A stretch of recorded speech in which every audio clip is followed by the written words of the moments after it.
Back in the early 90s, mascots were everywhere. From restaurants to cereals, cartoons to blockbuster movies, these characters became the face of their brands. Promoting products and services in memorable ways, companies scrambled to find new opportunities to put their mascots in front of consumers' eyes. Billboards, magazines, and commercials were the most common, but some took it a step further, venturing into the emerging world of video games. One of those companies was McDonald's, with their most iconic mascot, Ronald McDonald, leading the charge. They decided to try their luck in gaming. And so, in 1992, the Nintendo Entertainment System saw the release of McKids, a game that, unsurprisingly, tied itself to the famous fast food chain. But this wasn't just a shameless advertisement. McKids turned out to be an intriguing addition to the world of early 90s gaming. McKids was developed by Virgin Interactive, a team that had experience crafting polished and engaging games. Despite its corporate origins, this McDonald's branded platformer stood out for its solid gameplay and creative level design. In the game, you play as Mick or Mac, two kids on a quest to recover Ronald McDonald's stolen magic bag. The journey takes you through colorful, imaginative levels filled with quirky enemies and tricky obstacles. The premise is simple, but the execution is what makes this game a hidden gem. It's not just about McDonald's branding, it's about creating a fun and memorable adventure. Before we go any further talking about the game, let's talk about the gameplay. At its core, McKids is a platformer. Jumping, dodging, and collecting are your bread and butter, but it's not just a Super Mario Bros. Clone. Instead of jumping on enemies to defeat them, you'll pick up blocks and toss them to clear your path. There's also a unique twist. Certain levels let you flip upside down, running along the ceiling and platforms to navigate the obstacles. It's a small mechanic, but it adds a fresh layer of strategy and creativity. While the stages might seem straightforward at first, they're packed with secrets and alternate routes rewarding exploration. Each level offers something new, keeping the gameplay engaging and varied. Alright, now that we've laid down the backstory, let's start the game. We begin with the boys reading the story of Ronald McDonald doing magic with his magic bag, but it gets stolen by the Hamburglar. Mick and Mac are then transported into the storybook to help Ronald track down the Hamburglar.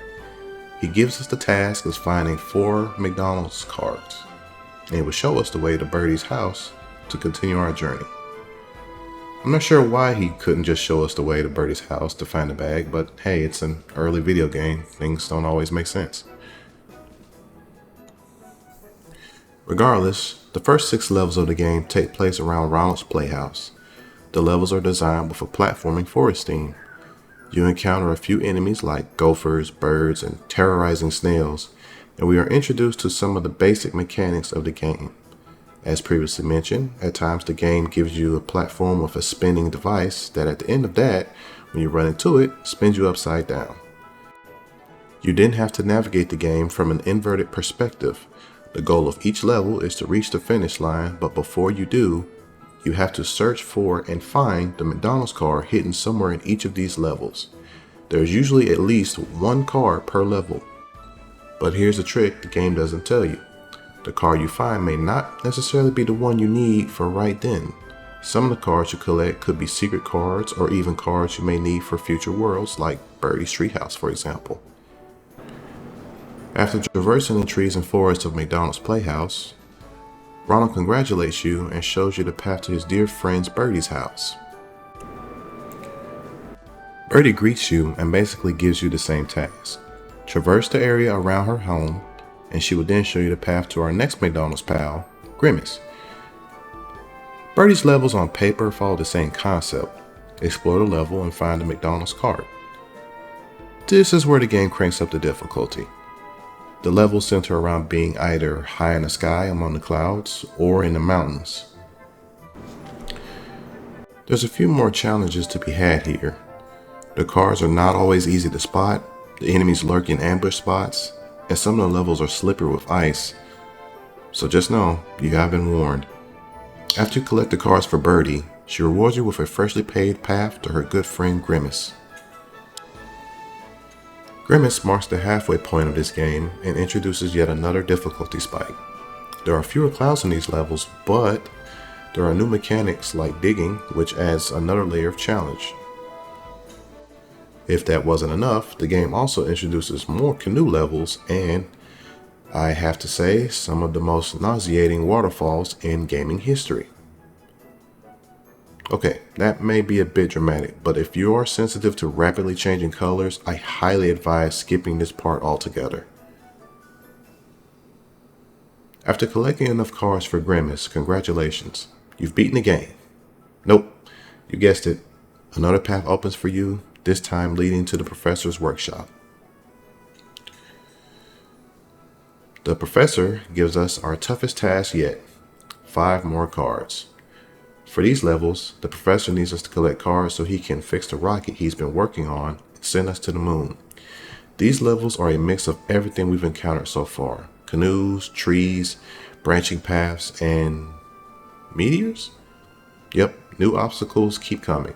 Side note, if you've been diligent in the previous levels, you should already have 2 of the professor's cards already. After dealing with meteors and pirate ships, we finally have all the cards we need. The professor fixes the rocket and blasts us off to our next location, the moon. Cosmic. Oh, cosmic. Okay, I get it. Is our next point of contact. He tells us there's hardly any gravity on the moon and that he actually knows where the Hamburglar is. All we have to do is collect more cards. So here we go again. And we're introduced to a new element. As Cosmic said, there's hardly any gravity, so we can jump higher and farther. And I must admit, these are probably some of my favorite levels in the game with this added boost. We also encounter new enemies like hovering little robots and alien barnacle things that grab you and instantly kill you. Literally the only other enemy that kills you instantly like this in the game is the piranha that stalks you in the water. But after doing all of that, we have enough cards. Cosmic tells us where the Hamburglar's hideout is, and finally, we have our opportunity to deliver justice. We board the ship and are transported to the hideout to confront the Hamburglar. Well, here we are, the final stretch of the game. Everything we've done has led to this. We land our ship and enter the volcano. We confront the Hamburglar and reclaim the magic bag from him. Congrats, we win, right? Nope. Turns out the magic bag has escaped, and we need to give the Hamburglar 6 more magic cards to find out where the bag went. One last time, we have to collect 6 McDonald's cards in this area. The volcano only has 3 levels and therefore only 3 cards. You'll have to backtrack to some of the earlier levels to find the remaining 3.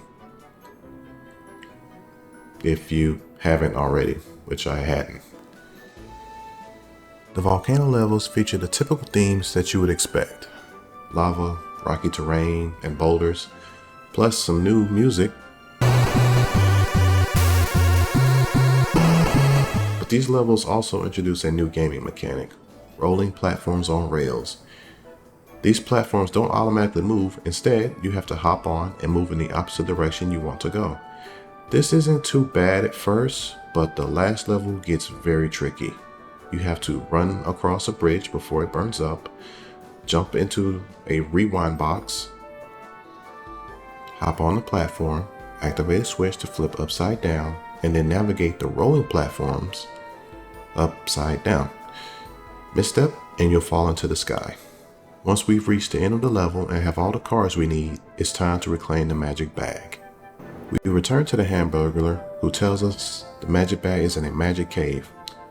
I'd like to stop here for a moment and point out that if you've been collecting the secret cards that appear in certain levels, you can take them back to Ronald and he'll show you a secret level called Puzzeland.